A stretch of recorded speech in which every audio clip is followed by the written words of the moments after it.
Hello friends, आज हम बात करने वाले हैं आपके फिजिक्स के बहुत ही ज्यादा इंपॉर्टेंट टॉपिक के बारे में। तो टॉपिक आपका क्या है? टॉपिक है एक समान चुंबकीय क्षेत्र में गतिमान आवेश पर बल। मतलब कि मान लीजिए कोई एक समान चुंबकीय क्षेत्र है। ये एक समान चुंबकीय क्षेत्र किससे होता है? मतलब प्लस एक जैसा आवेश जिसमें कार्य कर रहा हो वो एक समान चुंबकीय क्षेत्र होता है। ठीक है, उसमें कोई आवेश जब गतिमान होगा तो उस पर लगने वाला बल लॉरेंज बल हम आज इस वीडियो में जानने वाले हैं। तो पहले हम बात करते हैं आपका लॉरेंज बल क्या होता है, उसके बाद हम इस डेरिवेशन को स्टेप बाय स्टेप देखेंगे कि एक समान चुंबकीय क्षेत्र में गतिमान आवेश पर बल लगता आखिर कैसे है। तो चलिए पहले जान लेते हैं लॉरेंज बल को। तो बात करें लॉरेंज बल। लॉरेंज बल क्या होता है? चुंबकीय क्षेत्र में जहां पे चुंबकीय क्षेत्र आरोपित हो, ठीक है, गतिमान आवेश पर लगने वाले चुंबकीय बल को ही हम क्या कहते हैं? आपका लॉरेंज बल कहते हैं। मान लेते कोई चुंबकीय क्षेत्र, ये मान लीजिए पूरा किनारे किनारे पे क्या है? चुंबकीय क्षेत्र है। इस पर आवेश क्या? आपका क्यू आवेश है, ठीक है।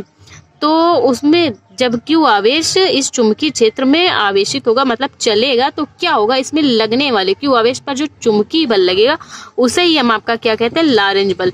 तो डेफिनेशन क्या बोल रही? चुंबकीय क्षेत्र में गतिमान आवेश पर लगने वाले चुंबकीय बल को ही हम क्या कहते हैं? आपका लॉरेंज बल कहते हैं। इसे हम किससे? एफ से डिनोट करते हैं, ठीक है। ये बात हुई लॉरेंज बल की। तो आप चलिए एक समान चुंबकीय क्षेत्र वाला डेरिवेशन देखते हैं। इसका पहले फिगर जानते हैं, उसके बाद derivation step by step start करते हैं। तो पहले बात करें फिगर की। इसमें हमने क्या किया? तीन अक्ष लिए। कौन कौन से? एक्स अक्ष, वाई अक्ष, जेड अक्ष। तो हमने क्या किया है? जो वाई अक्ष है आपका वो चुंबकीय क्षेत्र के अनुदिश थीटा कोण बनाते हुए रखा गया। तो पहले ये जान लेते हैं कि मान लीजिए कोई कण है। तो लॉरेंज बल क्या कह रहा था कि उसमें कोई कण है, कोई कण विवेग से जब चुंबकीय क्षेत्र में गतिमान होगा तो उसमें लगने वाले चुंबकीय बल को ही हम लॉरेंज बल कहते हैं। तो ये कोई कण है, विवेग से चल रहा है, तो इसमें जब यहाँ पे चुंबकीय क्षेत्र लग रहा है तो इस विवेग से चल रहा है, तो इनके बीच में बनने वाले कोण को ही हम क्या कहते हैं? कोण कौन सा बन रहा है? थीटा कोण बन रहा है, ठीक है। तो मान लेते हैं तीन अक्ष हमने दिए, तीन अक्ष बनाते हैं।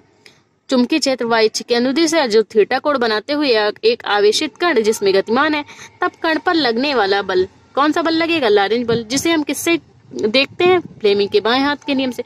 तो पहले बात करें कि फ्लेमिंग का बाएं हाथ का नियम होता क्या है। तो फ्लेमिंग ने बताया कि यदि हम अपने बाएं हाथ के नियम में कि तर्जनी, मध्यमा, अंगूठा को इस प्रकार फैलाएं। किस प्रकार फैलाएं? कि तीनों क्या करें? 90 डिग्री का कोण बने। इसके लिए हमने एक वीडियो पहले से बना के रखा हो, आप उसको प्लीज चेकआउट कर लेना, ठीक है। तो क्या होगा? तर्जनी जो आपकी ये फर्स्ट वाली फिंगर होगी वो बल रेखा की दिशा को, और मध्यमा ये आपकी बीच वाली फिंगर, मिडिल फिंगर, ये आपके आवेशित कण की गति को, और अंगूठा क्या करेगा? कण पर लगने वाले बल की दिशा। तो ऐसे होता है फ्लेमिंग के बाएं हाथ का नियम। ये देखिए, तो ये जो आपका ये है, ये आपकी कौन सी तर्जनी है। तर्जनी क्या करेगी? बल रेखाओं की दिशा को, और मध्यमा आवेशित कण की गति को। आवेशित कण किधर गतिमान है? इधर गतिमान है। और जो ये होगा, ये आपका अंगूठा क्या करेगा? अंगूठा कण पर लगने वाले बल की दिशा को व्यक्त करेगा। ये आपका फ्लेमिंग के बाएं हाथ का नियम। तब लॉरेंज ने क्या कहा? लॉरेंज के नियम से हम इस डेरिवेशन को स्टार्ट करते हैं। तो बात हो रही है लॉरेंज बल की। तो लॉरेंज के नियम से लॉरेंज क्या कहता है कि गतिमान आवेश के कारण लगने वाला बल, गतिमान आवेश के कारण जो लगने वाला बल होगा, गतिमान आवेश के परिमाण के क्या होगा? अनुक्रमानुपाती होगा। तो क्या होगा? F proportional to Q। बल किसके अनुक्रमानुपाती है? लगने वाले आवेश के, ठीक है। तो फर्स्ट नंबर ये हो गया। अब सेकंड वाला देखते हैं। तो सेकंड क्या बोल रहा है लॉरेंज का नियम? कि चुंबकीय क्षेत्र में गतिमान आवेश के परिमाण के अनुक्रमानुपाती होता है।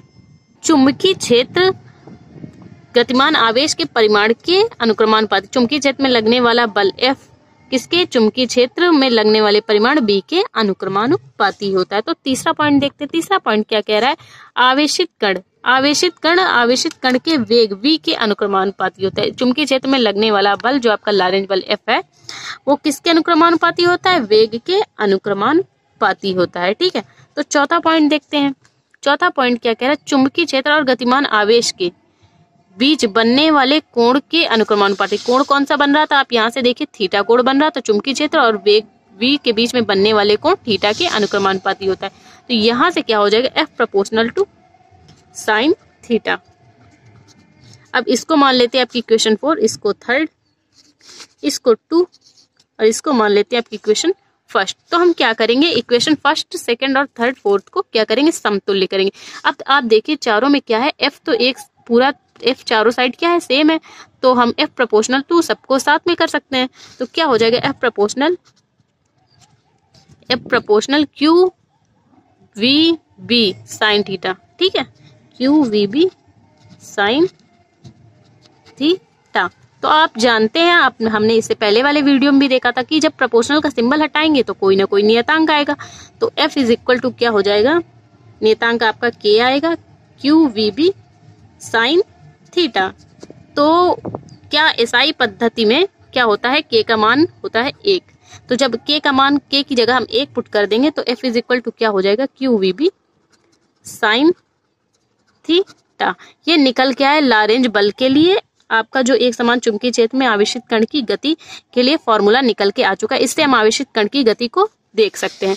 तो आई होप आपको ये चुंबकीय क्षेत्र, एक समान चुंबकीय क्षेत्र में गतिमान आवेश पर बल और लारेंज बल आपको अच्छे से समझ में आया तो प्लीज वीडियो को लाइक और हमारे चैनल को सब्सक्राइब करें। इस जो चुंबकीय क्षेत्र में गतिमान आवेश पर लगने वाला बल है, तो इसकी कुछ स्थितियां हैं जिसको हम नेक्स्ट वीडियो में एक्सप्लेन करने वाले हैं। आप प्लीज उस वीडियो को भी चेकआउट कर लेना। Thank you for watching this video. मिलते हैं इसके नेक्स्ट टॉपिक पे।